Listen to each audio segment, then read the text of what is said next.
All right, we're back. We're reading Almost Odis by me, Dusty Thompson. Hope everybody's doing okay during Corona. Apparently, Corona doesn't happen in the South because I've seen everybody having graduations and barbecues and floating on the river. So, yay, y'all. We're still in quarantine. We're on page 177. The blog dated Sunday, August 26, 2012.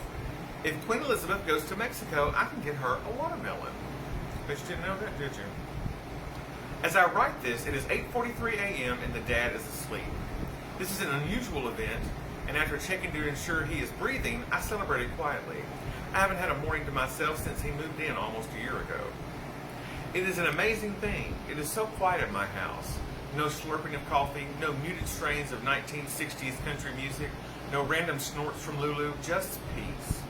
It is so quiet, in fact, I can almost hear the Hispanic couple in the parking lot of the Supermercado y Taqueria across the street from my neighborhood arguing over something which sounds vaguely sinister in their foreign tongue, but is more than likely a spat about the mini watermelons that are two for $1. I looked up what they said, and sandia means watermelon. I thought at first they were saying Santeria, which is some kind of voodoo black magic thing. The odd part was the sentence they used online, por ejemplo, which is Spanish. First stop saying stuff in Spanish, was the watermelon is corky. Esta sandia está corchosa. What does that even mean? Corky. I have never used corky in a sentence about a fruit or other food stuff. The few times I have said corky, it was in relation to 1980s TV characters from Murphy Brown and Life Goes On, respectively. All that aside, it is unusual for him to be asleep this long. I know he woke up at his usual 4:45 a.m. as I started to hum up on the housetop in my sleep due to his clip-clopping around the kitchen. And I know that he made and consumed his oatmeal as the remains were left on the table, countertop, and sink. It is interesting how he remains overweight as a good percentage of his meals and snacks end up on various surfaces of my home, including the toilet.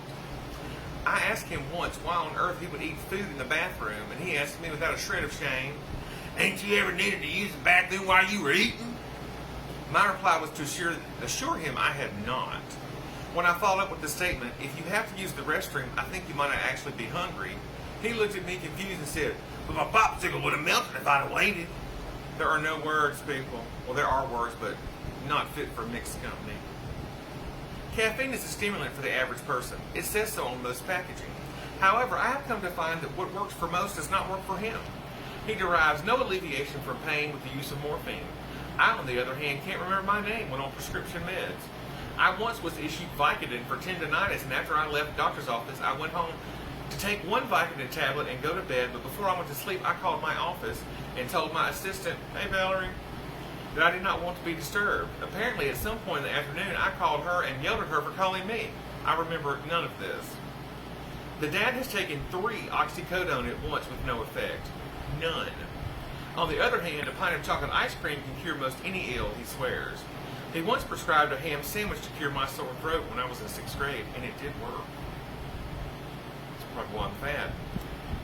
People drink coffee to give them an energy boost, to wake them up. The dad can fall asleep while drinking a 2-liter of Joe Cola. I, on the other non-macho hand, can simply say the word caffeine after 6 p.m. and be up half the night. It is a sad thing, and that's a fact. If I drink anything caffeinated after 6 p.m., I ain't going to sleep. I don't care how many melatonin I take. I was never a coffee drinker. It's not that I don't like it, I just never really had a craving for it. At least that used to be the case. Now the dad makes coffee each morning and I drink a cup with him. What I drink is an actual cup of coffee in a regulation-sized coffee cup. It's about this tall.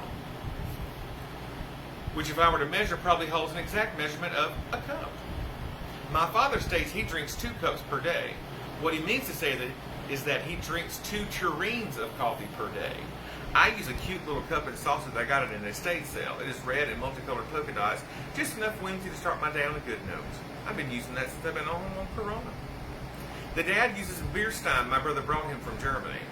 I'm not kidding. As I like to structure my day in my head before I leave for work, I am not much of a talker in the morning. It has nothing to do with my mood. I am a morning person and thoroughly enjoy embracing a new day. Sleep to me is overrated but necessary. If I am tired, I can find if I can get comfortable and just sit quietly for an hour or so, or even just sit and read. I am capable of recharging and seizing another part of my day. My father's days are pretty much the same, and I know this because he gives me a play-by-play each and every morning at coffee, and each and every evening at dinner when I come home. if I've had dinner with someone else. He even gives me the rundown of if I've had dinner and played pub quiz and won, and yes, I'm bragging, and don't get home until after 10 p.m. He will wake up and regale me with the minutiae of his evening.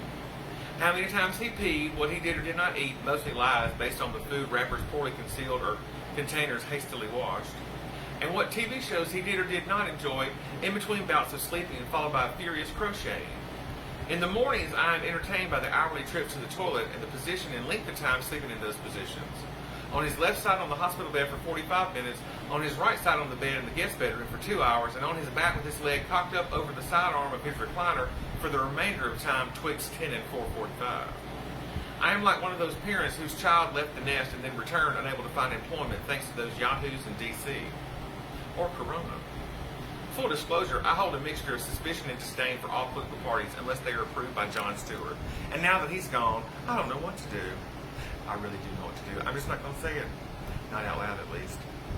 The only difference between those parents and me is I have a bouncing baby boy of 71. Such a fun age. Full of wonder and excitement. Potty trained only in the sense that he knows where the special room for such activities, but has poor aim. Like a cat, he does not like baths, and like a child who has just received the JCPenney Christmas catalog, he wants every shiny thing he sees. Fortunately, this child of mine can be left for extended periods of time alone, although he would never throw a party in my absence. He doesn't like people enough to do it, except for his home health aide.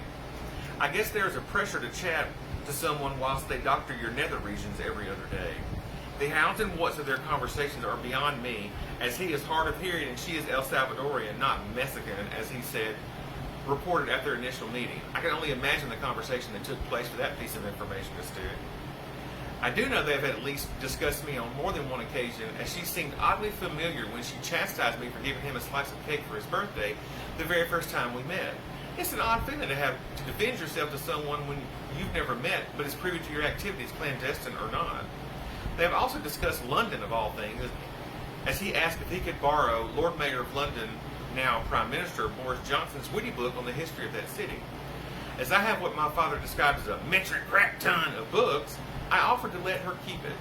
I have a rule that I must give away a book each time I buy a new one, so this presented an opportunity to raid the local Goodwill for new tome.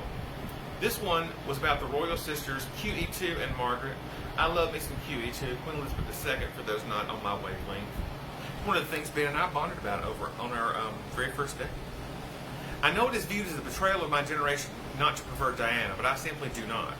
A lifetime of service before self and 60 years, 65 plus now, years of fantastic hat coat ensembles deserve our admiration.